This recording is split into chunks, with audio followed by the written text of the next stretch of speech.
Hi hello అండి. ఈరోజు మనమైతే బోడకాకరకాయ కూర ఎలా రెడీ చేసుకోవాలో చూద్దామండి.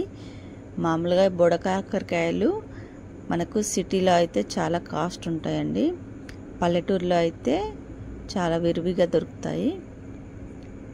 బోడకాకరకాయలు మనము చిన్న చిన్న ముక్కలుగా కట్ చేసుకోవాలి.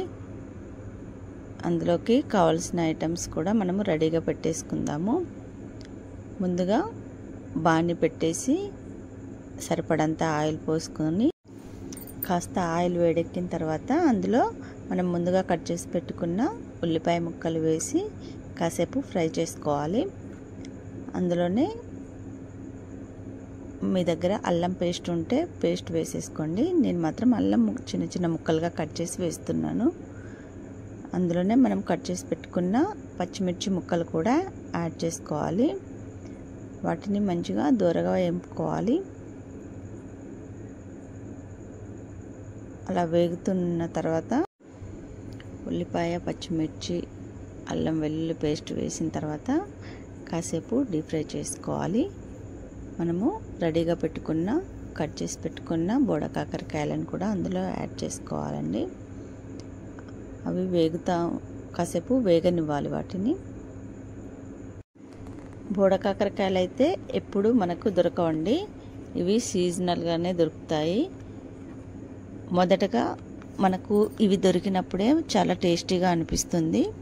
ఇక కాకరకాయలు అయిపోతాయి అనే టైంలో మాత్రం కాస్త చేదుగా అనిపిస్తాయి. కాబట్టి వీటికంతా డిమాండ్ ఉంటుంది.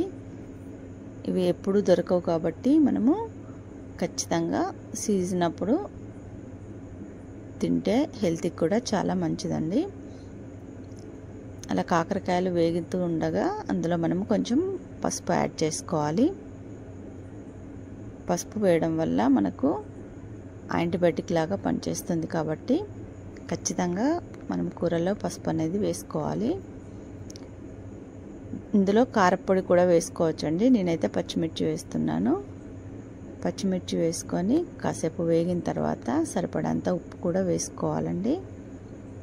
అలా కాస్త వేగనివ్వాలి. కొంచెం కాకరకాయలు వేగిపోయిన తర్వాత మనము టమాటా ముక్కలు కూడా యాడ్ చేసుకోవాలి. కూర రెడీ అవ్వడానికి సిద్ధంగా ఉంది. చివరిలో కొత్తిమీర వేసుకుంటే మన బోడకాకరకాయ కూర అయితే రెడీ అయింది. నచ్చితే